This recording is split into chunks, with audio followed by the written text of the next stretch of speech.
sini ada beberapa perusahaan startup ya, mungkin teman-teman tahu, mulai dari Tokopedia, Gojek, Bukalapak, Traveloka. Nah, ternyata Tokopedia itu berdiri itu enggak barusan tahun kemarin gitu langsung gede, itu enggak. Mereka butuh waktu sekitar 11 tahun untuk bisa menjadi marketplace yang besar gitu. Gojek juga mulainya tahun 2009, Bukalapak 2009, Traveloka 2012. Dan pada 2016 baru pemerintah itu sadar ada gerakan 1000 startup digital. Kemudian Gojek itu tahun 2016 menjadi unicorn pertama kali di Indonesia. Apa sih unicorn itu? Unicorn itu adalah perusahaan-perusahaan yang valuasinya sudah lebih dari 1 juta US dollar. Jadi kalau misalkan teman-teman ingin menjadi unicorn, wah tahapannya panjang. Nah pertanyaannya, betah nggak sih teman-teman ibaratnya puasa dari pertama mendirikan startup hingga menjadi startup yang sangat besar. Terkadang kalau kita nggak suka dengan tantangan, kita akan mundur di tahun ke-3, bahkan ada yang mundur sudah di tahun ke-5.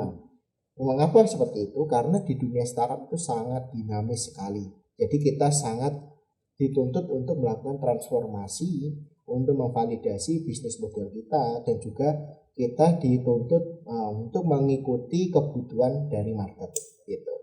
Agak beda dengan kita jualan seperti gorengan. Akan lebih mudah kita jualan gorengan karena user sudah tahu, oh rasanya gorengan itu rasanya seperti itu. Kemudian misalkan ya pisang goreng rasanya seperti itu.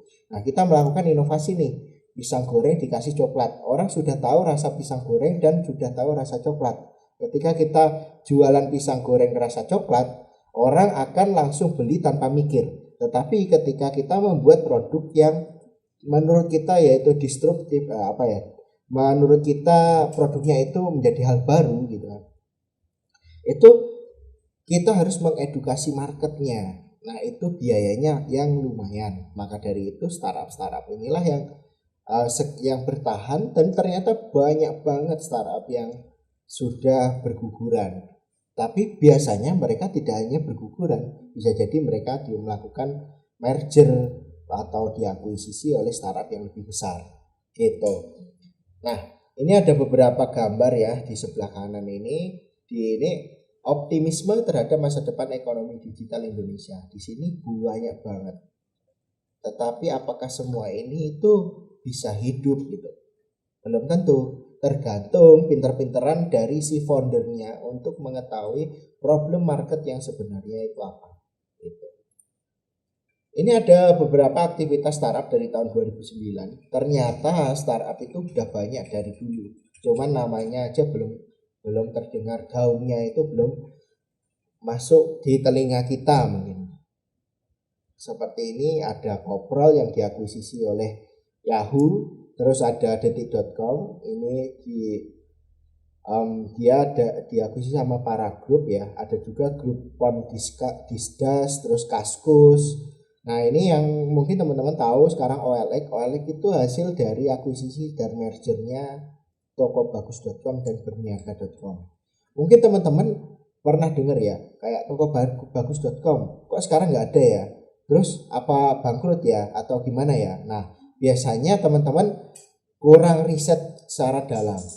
Untuk melakukan sebuah exit dari startup itu ada beberapa tahap, ada beberapa pilihan. Nah itu terserah teman-teman, mulai dari teman-teman ingin profitable, jadi teman-teman benar-benar menggenerate profit, ya udah usernya mungkin segini-segini aja tapi profitnya itu optimal, ataupun teman-teman ingin ya udah saya growth hack sekencang mungkin, kemudian nanti ketika usernya udah gede saya akan tawarkan ke perusahaan-perusahaan yang besar, yang lebih besar untuk startup kami diakuisisi. Nah itu juga bisa.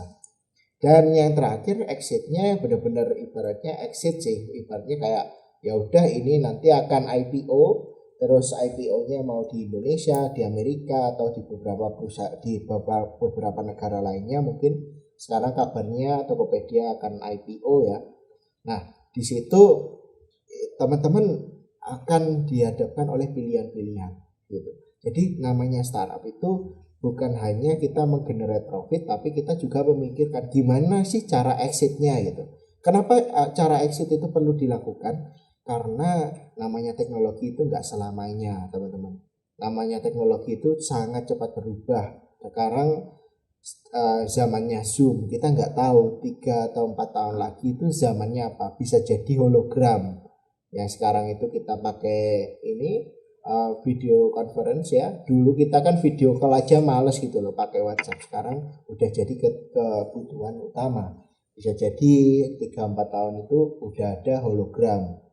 Jadi kita nggak bisa yang namanya tanpa melakukan transformasi digital.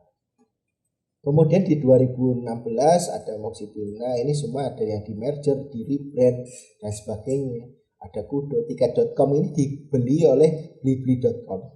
Jadi keren banget ini foundernya Tiket.com. Saya pernah mengikuti seminarnya. Jadi si Tiket.com itu exitnya yaitu diakuisisi oleh Blibli.com dan dia sekarang mengembangkan startup yang lain.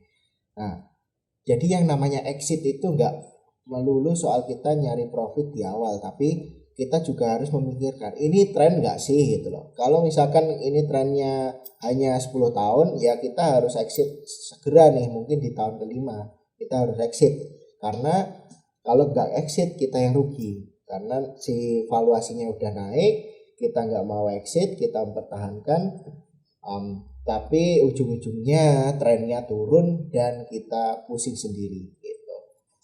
Nah, ini ada sebuah gambar juga dari Digital Business Model Map. Jadi ada beberapa bisnis model di dunia startup, mulai dari e-commerce, itu ada Alibaba Group, Amazon, kalau di Indonesia ada Tokopedia, ada Shopee, Bukalapak, Blibli.com, Lazada dan sebagainya. Nah itu modelnya e-commerce. Terus ada on demand. On demand ini ada Uber, di Indonesia itu ada Gojek, terus ada Grab. Nah terus ada juga seperti Airy-Room ya. Sekarang Airy-Room nggak tahu saya kabarnya kemana. Mungkin dia juga sedang melakukan project apa gitu. Jadi bisa jadi mereka itu melakukan penutupan layanannya, tapi mereka sedang mengerjakan yang lain, itu bisa jadi. Terus ada subscribe base ya. Sekarang ada banyak sih, gak hanya Netflix, ada Disney, terus ada View, ada Iki, terus ada apa ya, Iflix dan sebagainya. Terus hidden revenue generation ini kalau teman-teman tahu Google sama Facebook kan mereka pasti ingin mendapatkan income kan. Nah itu income-nya itu agak tersembunyi, mereka memang jago banget. Ada open source model kayak GitHub, mungkin teman-teman informatika sering yang akses SDK gitu kan di GitHub gitu kan. Terus ada juga ads ini kita ngelihatnya enak nih, Facebook itu iklannya kencang ya, Google iklannya kencang. Ketika saya pernah mencoba startup ya, ingin membuat startup di bidang ads, wah pusingnya luar biasa, harus memikirin traffic, kemudian mengedukasi pasar, dan kita harus bisa bersaing dengan Facebook dan Google. Nah ini adalah perusahaan yang besar gitu, sangat sulit untuk melakukan bisnis model di sana gitu. Akhirnya kita beralih ke edtech ya. Kalau di sini ada peer to peer yang menghubungkan antara satu dengan yang lain. LinkedIn ini juga bisa masuk ke subscribe. Kemudian ada freemium model. Freemium model ada Spotify, Mailchimp, terus ada Dropbox. Jadi freemium itu kita dikasih akses gratis, tapi nanti kalau ingin fiturnya lebih kita harus melakukan berbayar ya, yaitu dengan freemium model.